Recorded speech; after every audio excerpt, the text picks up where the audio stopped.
Hey Canucks fans, I hope you're well. I'm here to break down all of the goals from the Vancouver Canucks 3-2 victory over the Anaheim Ducks at Rogers Arena on Wednesday night. And before I get going, if you're wondering, it's Ash Wednesday. I'm a Roman Catholic.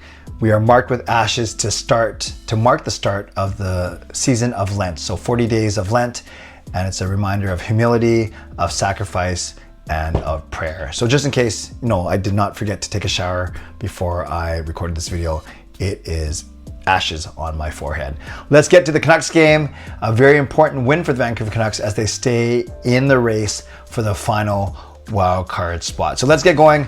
First period is where we always start off, and it's the Canucks getting the first chance. It's Garland coming in, and then it puts it off of the crossbar over John Gibson's left arm, but it goes out of play. No harm, no foul. Then look at this, Suter to Boeser.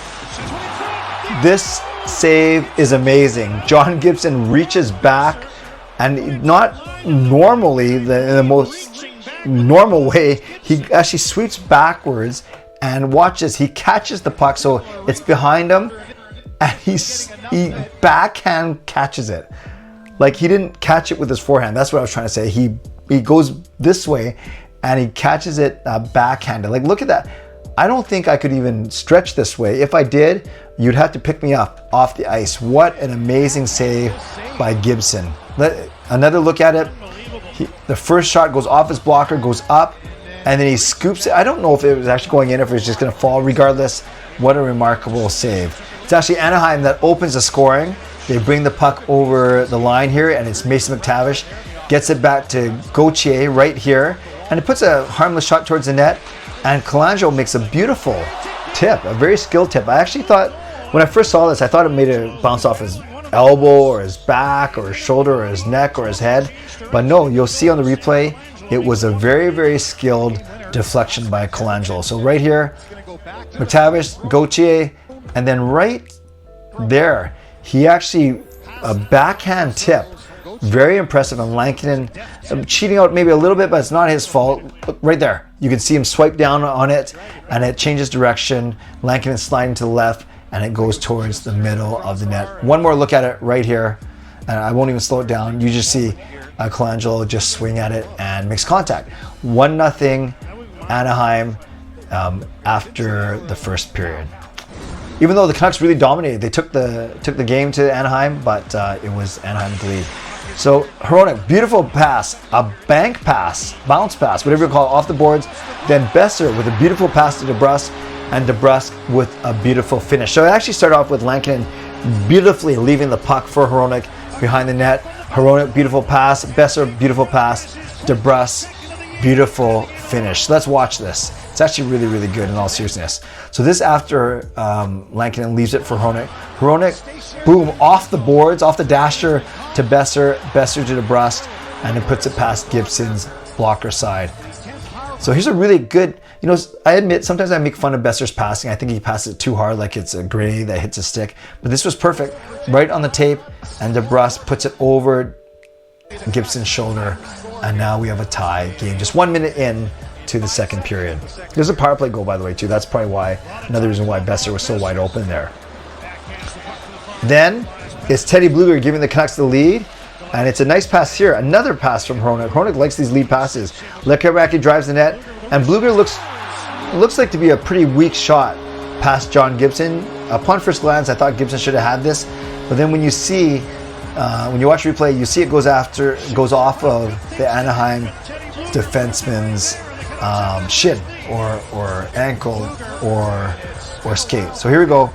There's Blueger, a beautiful pass. Hronek really loves that stretch pass, and then right there it goes off of Lacombe's.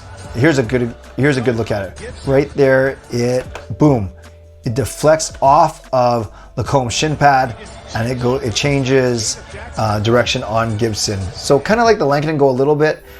Even though this was off of his own player, it definitely had Gibson going the other way. And again, another look at it right off of the shin. And Lacombe looks up to the sky because he knows that it was his mistake. Okay. This is funny. Look at the party happening behind. Now it's not John Gibson anymore because Drew O'Connor ran into Gibson. So now it's Dostal. But look, there's Bluger, there's Sherwood, 2 Ducks defensemen. There are 4 guys behind him. Look at this. This is so funny. This is so funny. And then ultimately it gets to Soucy from the dot, and he slaps it past Dostal, saying, "Wait a sec, I had no chance because there's like 4 guys behind me." You'll see the replay, and the referees took a long time to review this. They took so long. Actually, I'll save that thought for a second. Anaheim coach is mad. So look at this. There's 4 guys. There's Bluger, there's Sherwood, there's 2 Anaheim guys, including Trouba. Then when Soucy shoots it, Sherwood is behind Dostal, as you can see. But it's very hard to tell if he makes any contact with him, if he actually prohibits Dostal from making the save. I just think it's hilarious that Sherwood's behind him. Here's another good look at it. There we go. There's 2 guys. Now there's 4 guys. And then right here, this is an overhead view. I can't tell if Sherwood puts any pressure down on Dostal's shoulder, if he grazes him, if he doesn't even touch him, like he could be above his shoulder. But look where, as the puck goes in, there's actually no contact, but it's funny that Sherwood's whole body is behind Dostal. This was just a funny goal. And after a long deliberation, they decide that the goal should count, which was great for Vancouver Canucks fans.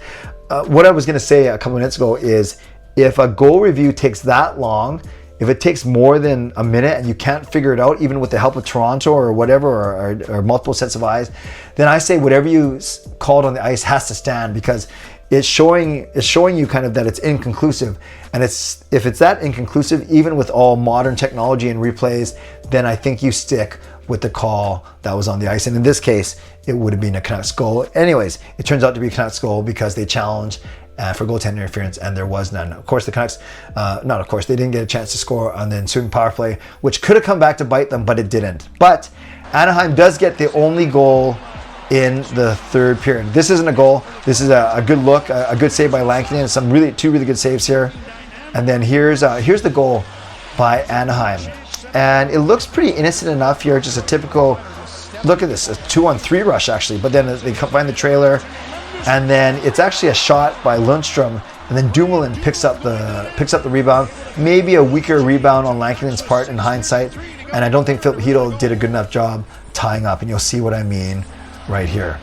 So again, innocent enough, but the pass goes across, and here's Lundstrom who takes the shot, and right there, Lankinen tries to catch it with his glove. He might have got a piece of it, but it bounces right to the middle, and Dumoulin, credit to him, makes a really good play, evades both Chytil and Hronek, putting it into basically the empty net. We look at it one more time.